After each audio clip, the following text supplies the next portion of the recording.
ഈ AI ക്യാമറയുമായി ബന്ധപ്പെട്ട വിവാദം നിങ്ങളോട് പറഞ്ഞതാണ്. അതിനുശേഷം 23-ാം തീയതി തൃശ്ശൂരിൽ വെച്ച് രേഖകളുടെ പിൻബലത്തോടെ ഇതിൽ നടന്നുകൊണ്ടിരിക്കുന്ന അഴിമതികളുടെ നേർചിത്രം ഞാൻ നിങ്ങളോട് എല്ലാവരോടും പറയുകയുണ്ടായി. ഇതേ തുടർന്ന് മാധ്യമങ്ങൾ ധാരാളം വാർത്തകളും അന്വേഷിച്ചുള്ള രേഖകളും പുറത്തു കൊണ്ടുവരികയുണ്ടായി. ബഹുമാനായ പ്രതിപക്ഷ നേതാവ് ശ്രീ VD സതീശനും ബഹുമാനപ്പെട്ട KPCC പ്രസിഡന്റ് ശ്രീ K സുധാകരനും മറ്റ് സാമൂഹ്യ പ്രവർത്തകരും ഇതുമായി ബന്ധപ്പെട്ട നിരവധിയായ വസ്തുതകൾ പുറത്തു കൊണ്ടുവരികയുണ്ടായി. സമൂഹത്തോടുള്ള പ്രതിബദ്ധതയുള്ള നിരവധി മാധ്യമ പ്രവർത്തകന്മാരും തെളിവുകൾ പുറത്തു കൊണ്ടുവരികയുണ്ടായി. ഞാൻ എല്ലാവരെയും ഈ സന്ദർഭത്തിൽ അഭിനന്ദിക്കാൻ ആഗ്രഹിക്കുകയാണ്. ഇതിനകം പുറത്തു വന്ന രേഖകളും റിപ്പോർട്ടുകളും ഞാൻ നടത്തിയിട്ടുള്ള വെളിപ്പെടുത്തലുകളും എല്ലാം ഒരു കാര്യം ചൂണ്ടിക്കാണിക്കുന്നു: ഇത് കേരളം കണ്ട ഒരു വലിയ അഴിമതിയാണ് എന്ന കാര്യം. ഈ അഴിമതിയുടെ വ്യാപ്തി വളരെ വലുതാണ്. ഇത് വളരെ ആസൂത്രിതമാണ്. ഇത് എല്ലാ നിയമങ്ങളെയും ചട്ടങ്ങളെയും മാനദണ്ഡങ്ങളെയും കാറ്റിൽ പറത്തിക്കൊണ്ട് നടത്തിയ ഒരു പകൽ കൊള്ളയാണ് എന്ന് വളരെ വ്യക്തമാണ്. പദ്ധതിക്ക് അനുമതി നൽകിക്കൊണ്ട് ഈ മാസം 12-ാം തീയതി, ഏപ്രിൽ മാസം 12-ാം തീയതി ക്യാബിനറ്റിൻ്റെ ഉത്തരവ് തന്നെ, ക്യാബിനറ്റ് അംഗീകരിച്ച് ഇറക്കിയ ഉത്തരവ് തന്നെ അതിവിചിത്രമാണ്. ഇതിൻ്റെ 9-ാം പാരഗ്രാഫ് നമ്മളൊന്ന് പരിശോധിച്ചാൽ ഈ അഴിമതിയുടെ നേർചിത്രം നമുക്കെല്ലാവർക്കും ബോധ്യപ്പെടും. പ്രവൃത്തികൾ ഏതാണ്ട് പൂർണ്ണമായി പൂർത്തീകരിച്ചു കഴിഞ്ഞതിനാലും സർക്കാർ മുൻപ് മിക്കവാറും എല്ലാ ഘടകങ്ങളുടെയും അനുമതി പല ഘട്ടങ്ങളായി നൽകിയതിനാലും ഗതാഗത കമ്മീഷണർ നൽകിയ വർക്ക് ഓർഡറുകൾ റദ്ദ് ചെയ്യാൻ കഴിയാത്തതിനാലും ഈ പദ്ധതിക്ക് അനുമതി നൽകുന്നു എന്നാണ് ക്യാബിനറ്റ് നോട്ട് വന്ന് മന്ത്രിസഭയുടെ തീരുമാനമായി പുറത്തു വന്നത്. അപ്പോൾ ക്രമക്കേടുകളുണ്ട്, ചട്ടവിരുദ്ധമായ നടപടികളുണ്ട്, നിയമവിരുദ്ധമായ കാര്യങ്ങളുണ്ട്. എന്നാലും ഞങ്ങൾ ഇതിന് അനുമതി നൽകുന്നു എന്ന് സർക്കാർ, ക്യാബിനറ്റ് തീരുമാനിക്കുന്നു എന്ന് പറയുന്നത് വിചിത്രമായ ഒരു കാര്യമാണ്. ഒരു കാര്യം ഇവിടെ ഉയർന്നു വരികയാണ്. തെറ്റ് നടന്നു എന്ന് ബോധ്യപ്പെട്ടാൽ അതിന് അംഗീകാരം നൽകുകയാണോ മന്ത്രിസഭയുടെ ജോലി? കൊള്ള നടന്നുവെന്ന് പൂർണ്ണമായി ബോധ്യപ്പെട്ടാൽ അതിന് അംഗീകാരം കൊടുക്കുകയാണോ ക്യാബിനറ്റ് ചെയ്യേണ്ടത്? തെറ്റാണെന്ന് ബോധ്യപ്പെട്ടാൽ അത് റദ്ദ് ചെയ്ത് ആ തെറ്റ് ചെയ്തവരെ ശിക്ഷിക്കാനുള്ള മാതൃകാപരമായ നടപടിയല്ലേ ക്യാബിനറ്റ് സ്വീകരിക്കേണ്ടത്? ഞങ്ങളൊക്കെ ക്യാബിനറ്റിൽ അംഗങ്ങളായിരുന്നവരാണ്. ഇത്തരമൊരു പ്രശ്നം ക്യാബിനറ്റിന്റെ മുമ്പിൽ വന്നാൽ ക്യാബിനറ്റ് ജനതാൽപര്യത്തെ മുൻനിർത്തി എടുക്കേണ്ട തീരുമാനം ഈ നിയമവിരുദ്ധമായ, ചട്ടവിരുദ്ധമായ നടപടികൾ റദ്ദ് ചെയ്യുക എന്നുള്ളതാണ്. അപ്പോൾ ഇതിൽ നിന്നൊരു കാര്യം വ്യക്തമാകുന്നു: ഈ കൊള്ളയും അഴിമതിയും എല്ലാം നടന്നത് സംസ്ഥാന മന്ത്രിസഭയുടെ അനുഗ്രഹത്തോടെയും അനുവാദത്തോടെയുമാണ് എന്ന് വ്യക്തമാവുകയാണ്. അപ്പോൾ ഇതിന്റെ ഉത്തരവാദിത്വത്തിൽ നിന്ന് മന്ത്രിസഭയ്ക്ക് മാറി നിൽക്കാൻ കഴിയില്ല. ഇതിന്റെ ജനങ്ങളുടെ കണ്ണിൽ പൊടിയിട്ട് ഏതെങ്കിലും ഒരു അന്വേഷണം പ്രഖ്യാപിച്ചു എന്ന് വരുത്തി തീർത്ത് രക്ഷപ്പെടാമെന്ന് കരുതണ്ട. ഈ പദ്ധതിയിലൂടെ ഞെക്കിപ്പിടിയുന്നത് പാവപ്പെട്ട ജനങ്ങളെയാണ്.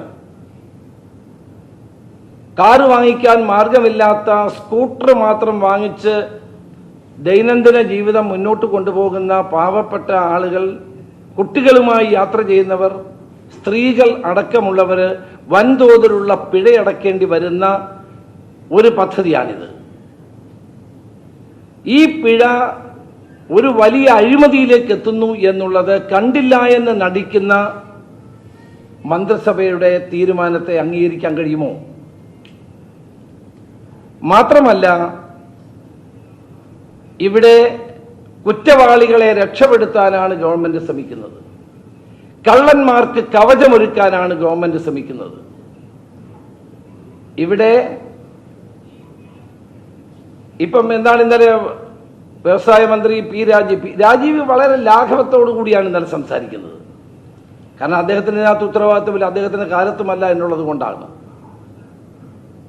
ഒരു മന്ത്രി പറഞ്ഞു എനിക്ക് ഓർമ്മയില്ല എന്ന് പറഞ്ഞു. ഗതാഗത മന്ത്രി പറയുന്നു ഞാനല്ല, ഇതൊക്കെ കെൽട്രോൺ ആണെന്ന് പറയുന്നു. ബഹുമാനപ്പെട്ട മന്ത്രി, വ്യവസായ മന്ത്രി രാജീവ് ഇന്നലെ മന്ത്രി കെൽട്രോണിനെ ന്യായീകരിച്ചു. അദ്ദേഹം എന്നിട്ട് പറഞ്ഞു തൊട്ടടുത്ത് എല്ലാം ശരിയാണെങ്കിൽ പിന്നെ എന്തിനാ വ്യവസായ വകുപ്പ് സെക്രട്ടറി തൊട്ടടുത്തിരുന്ന അനീഷ് അന്വേഷിക്കുമെന്ന് പറയുന്നത്? ആ അന്വേഷണം ആർക്ക് വേണം? ഞങ്ങൾ ആ അന്വേഷണം ചവറ്റുകുട്ടയിലേക്ക് എറിയുകയാണ്. ഈ അന്വേഷണമല്ല ഞങ്ങൾ ആവശ്യപ്പെടുന്നത്. ഇന്ന് UDF തീരുമാനിച്ച ജുഡീഷ്യൽ അന്വേഷണത്തിന് ഗവൺമെന്റ് ഉത്തരവിടുകയാണ് വേണ്ടത്.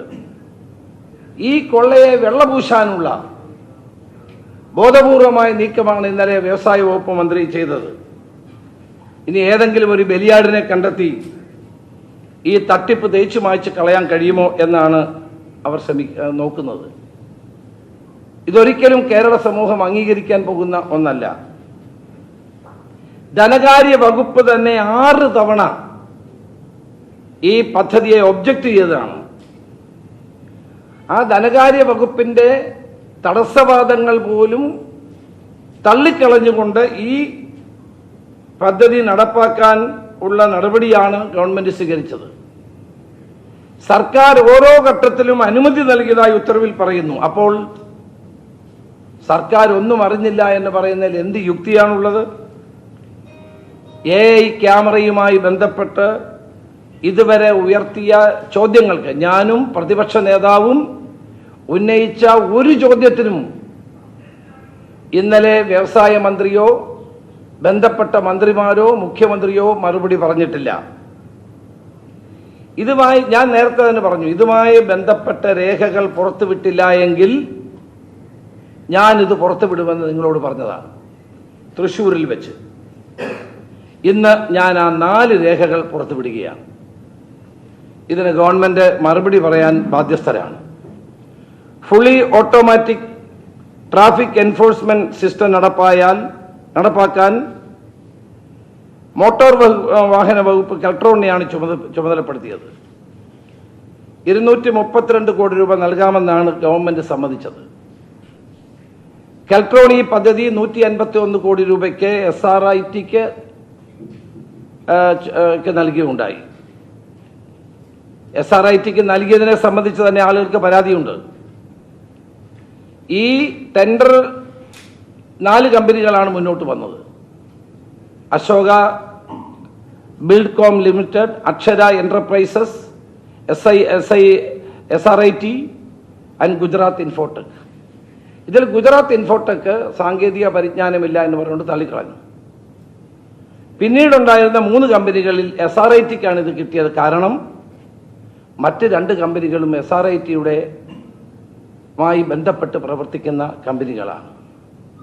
കെഫോണിൽ അശോക ഇൻഫോടെക് SRITയുമായി ബന്ധപ്പെട്ട് പ്രവർത്തിക്കുന്നു. അങ്ങനെ SRITയുമായി ബന്ധപ്പെട്ട് പ്രവർത്തിക്കുന്ന കമ്പനികൾ ടെൻഡർ കൊടുത്തു എന്നുള്ള വ്യാജേന SRIT ആ ടെൻഡർ പരിശോധിച്ചിട്ട് SRITക്ക് അത് അവാർഡ് ചെയ്ത് കൊടുക്കുന്ന കുൽസിതമായ നടപടിയാണ് ഇവിടെ ഉണ്ടായത്. ആ ടെൻഡർ എന്നുള്ള നടപടി തന്നെ വളരെ വിചിത്രമായിട്ട് നമുക്ക് തോന്നുന്നു. അങ്ങനെ 2020 നവംബർ 16-ന് ഇത് SRIT-ക്ക് ഇത് കിട്ടുന്നു. SRIT എന്ത് ചെയ്യുന്നു? SRIT ഒരു ഉപകരാർ ഉണ്ടാക്കുന്നു. അതിനുവേണ്ടി പ്രസാദിയോ അൽഹിന്ദ് എന്ന 2 കമ്പനികൾക്ക് അവർ ഉപകരാർ നൽകിയുണ്ടായി. ഈ 2 കമ്പനികളും ആരാണ്? അതിലേക്ക് ഞാൻ പിന്നീട് വരാം. അൽഹിന്ദ് എന്ന് പറയുന്ന ഒരു ടൂർ കമ്പനിയാണ്. അവർക്ക് ഇത്തരം കാര്യങ്ങളിൽ പരിചയമുണ്ടോ എന്ന് എനിക്കറിയില്ല. പിന്നീട് അൽഹിന്ദ് അതിൽ നിന്ന് മാറുന്നു. അതിനു പകരമാണ് ലൈറ്റ് മാസ്റ്റർ എന്ന് പറയുന്ന നമ്മുടെ തിരുവനന്തപുരത്തുള്ള ഒരു കമ്പനി വരുന്നത്. ലൈറ്റ് മാസ്റ്ററും പിന്നീട് പിന്മാറി. അത് കഴിഞ്ഞപ്പോഴാണ് മറ്റൊരു കമ്പനി വരുന്നത്. അത് മറ്റൊരു വിഷയമാണ്, അത് പിന്നീട് വരാം. അങ്ങനെ 2020 നവംബർ 16-ന് SRIT, പ്രസാദിയോ, ലൈറ്റ് മാസ്റ്റർ എന്നീ 3 പേരും ചേർന്ന് ഒരു ജോയിന്റ് പ്രോജക്ട് എക്സിക്യൂഷൻ എഗ്രിമെന്റ് ഉണ്ടാക്കി. അതാണ് എൻ്റെ കയ്യിലുള്ള ഈ എഗ്രിമെന്റ്.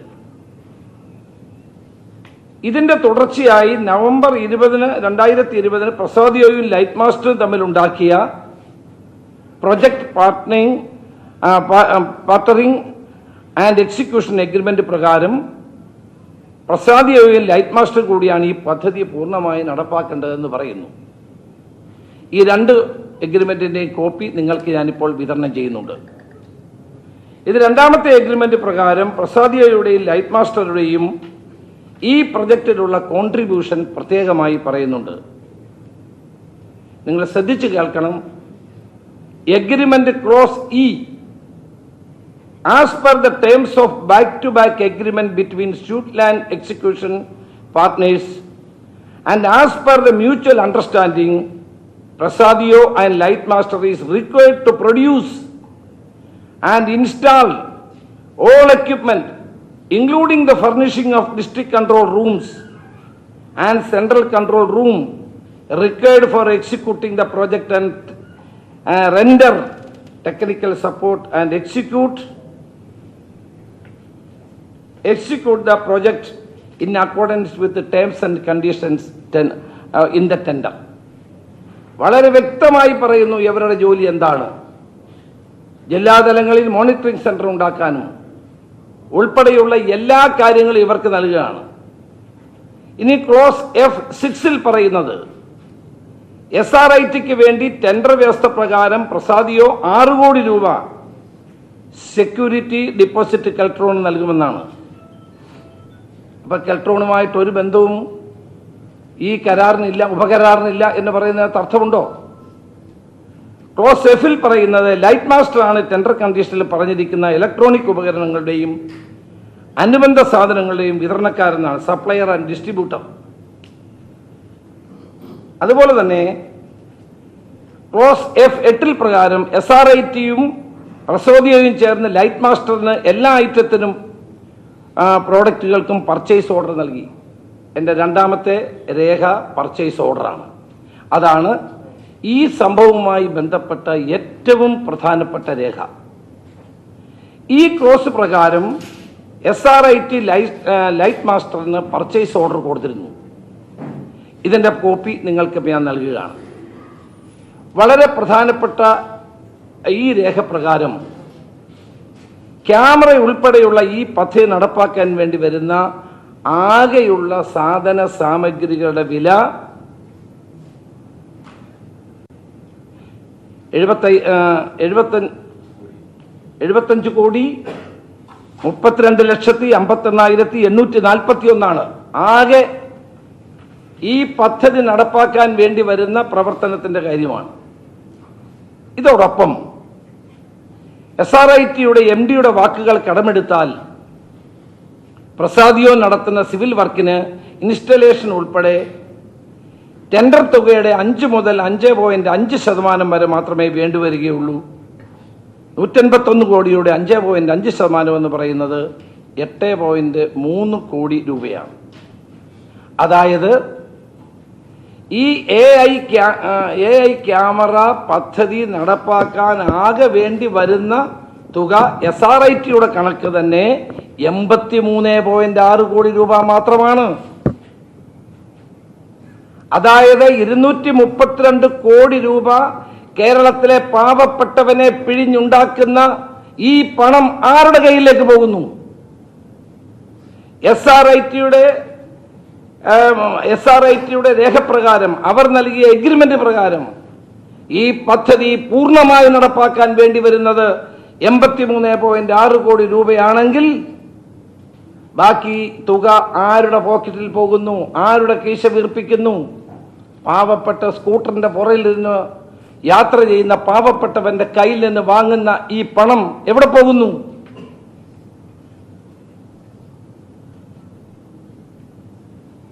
അതാണ് ഒന്നാമത്തെ പ്രധാനപ്പെട്ട കാര്യം എനിക്ക് പറയാനുള്ളത്.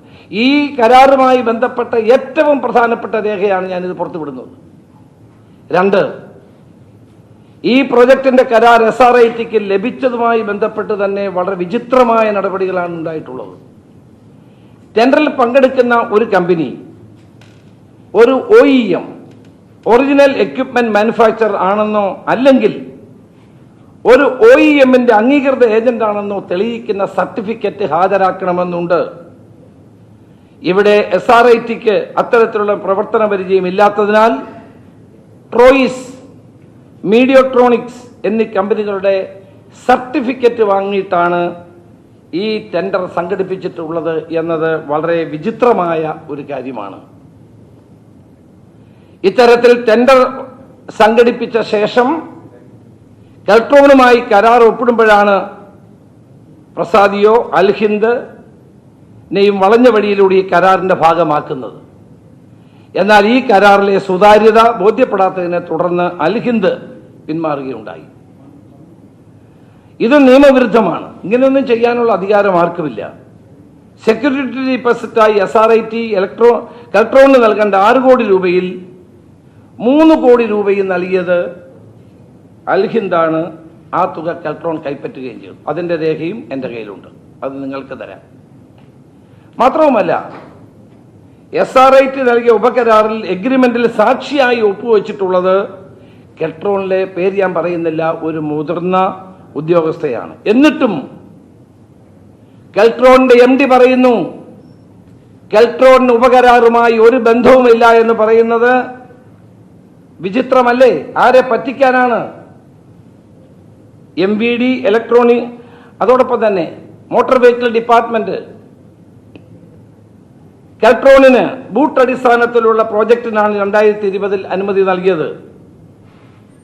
2023 ഏപ്രിൽ 18 അത് ആനുവിറ്റി സ്കീമിലേക്ക് മാറ്റി. ആര് മാറ്റി? എന്തിനു മാറ്റി? നിയമവിരുദ്ധമായ കാര്യമല്ലേ? എന്നാൽ 2020 നവംബർ 16 SRIT-യും പ്രസാദിയോയും ലൈറ്റ് മാസ്റ്ററും ഒരുമിച്ച് ചേർന്നുകൊണ്ട് ഈ തയ്യാറാക്കിയ ധാരണാപത്രത്തിന്റെ ഇത് ആനുവിറ്റി സ്കീമാണെന്ന് വ്യക്തമാക്കിയിട്ടുണ്ട്. മാത്രമല്ല, കരാറിലെ ക്ലോസ് 4 അനുസരിച്ച് SRIT-യുടെ 6% സർവീസ് ചാർജായ കമ്മീഷൻ 9 കോടി രൂപ ആനുവിറ്റി സ്കീം പ്രകാരം ലഭിക്കുന്ന തവണകളിൽ നിന്ന് നൽകണമെന്നുള്ള തീരുമാനവും ഉണ്ടായിട്ടുണ്ട്. അതായത് SRIT-ക്ക് തുടക്കം മുതൽ ഉറപ്പായിരുന്നു ഈ പദ്ധതി ബൂട്ടിൽ നടക്കില്ല, ആനുവിറ്റി സ്കീമിൽ മാത്രമേ നടക്കൂന്ന്. അപ്പോൾ ആരാണ് SRIT-യുടെ പിന്നിലുള്ളത്? അവർക്ക് ഇത്രയും വലിയ ശക്തി കൊടുത്തത് ആരാണ് എന്ന് പരിശോധിക്കേണ്ട ഒരു കാര്യമാണ്. കെൽട്രോണിനെ ഈ പദ്ധതിയുടെ പ്രൊജക്ട് മോണിറ്ററിംഗ് സെല്ലായിട്ടാണ് നിയമിച്ചിട്ടുള്ളത്. PMC പർച്ചേസ് നടത്താൻ പാടില്ല എന്നുള്ളത് സർക്കാർ തന്നെ 2018 ഓർഡറാക്കി. ഞാൻ ഇന്നലെ മുൻ ധനകാര്യമന്ത്രി ശ്രീ തോമസ് ഐസക്കിനോട് സംസാരിച്ചിരുന്നു. അദ്ദേഹം ഈ പറഞ്ഞ ഉത്തരവുണ്ടായിട്ടുണ്ട് എന്ന് എന്നോട് പറയുകയുണ്ടായി. ഇങ്ങനെ PMC പ്രൊജക്ട് മോണിറ്ററിംഗ് സെല്ലിന് പർച്ചേസ് നടത്താനുള്ള അനുവാദമില്ല എന്നുള്ളത് ഗവൺമെന്റ് ഉത്തരവിറങ്ങിയിട്ടുള്ളതാണ്. ഇനിയൊന്ന്, SRIT-യുടെ MD ഒരു ഘട്ടത്തിൽ പറഞ്ഞത് ടെൻഡറിൽ പങ്കെടുക്കുന്നതിന് മുമ്പ് തന്നെ ട്രോയിസിനെയും പ്രസോദിയെയും ഞങ്ങൾ പ്രോജക്ട് പാർട്ട്ണർമാരായി തീരുമാനിച്ചു എന്നാണ്. ഇപ്പോൾ പറയുന്നു തങ്ങൾക്ക് ടെൻഡർ കിട്ടിയത് അറിഞ്ഞ് ഈ 2 കമ്പനികളും ഞങ്ങളെ സമീപിച്ചതാണ് എന്നാണ് അദ്ദേഹം പറയുന്നത്. അപ്പൊ പരസ്പര വിരുദ്ധമായ കാര്യങ്ങളാണ് കെൽട്രോണിന്റെ MD ഓരോ ദിവസവും പറഞ്ഞുകൊണ്ടിരിക്കുന്നത്. ഇതൊരു ഗൂഢാലോചനയുടെ ഭാഗമാണ് എന്ന് നമ്മൾ വിശ്വസിക്കേണ്ടി വരും. പിന്നെ ഒരു ചോദ്യം, ആരുടേതാണ് ഈ ട്രോയിസ് എന്ന കമ്പനി? ഈ കമ്പനിയിലെ ഡയറക്ടർ ജിതേഷ് ആരാണ്? വളരെ ദുരൂഹമായ ഇടപാടുകളാണ് ജിതേഷിന്റെ ഭാഗത്ത് നിന്നുണ്ടാകുന്നത് എന്നാണ് മനസ്സിലാക്കാൻ കഴിഞ്ഞത്. ഈ കരാറിൽ സാങ്കേതിക സഹായം നൽകുമെന്ന് SRIT അവകാശപ്പെടുന്ന ട്രോയിസിന്റെ ഡയറക്ടറാണ് ഈ ജിതേഷ്. അദ്ദേഹം SRITയുടെ എക്സിക്യൂട്ടീവ് ഡയറക്ടറാണ്. കെ-ഫോൺ പദ്ധതിയിലെ നടത്തിപ്പുകാരനാണ്. കെൽട്രോൺ SRIT സർവീസ് എഗ്രിമെന്റിലെ സാക്ഷിയാണ്. സംസ്ഥാനത്തെ വിവിധ പദ്ധതി നടത്തിപ്പിൽ ഒളിഞ്ഞും തെളിഞ്ഞും കർട്ടന് പുറകിൽ പ്രവർത്തിക്കുന്ന ഒരു വ്യക്തിയാണ് ഇത് എന്നാണ് എനിക്ക് മനസ്സിലായത്.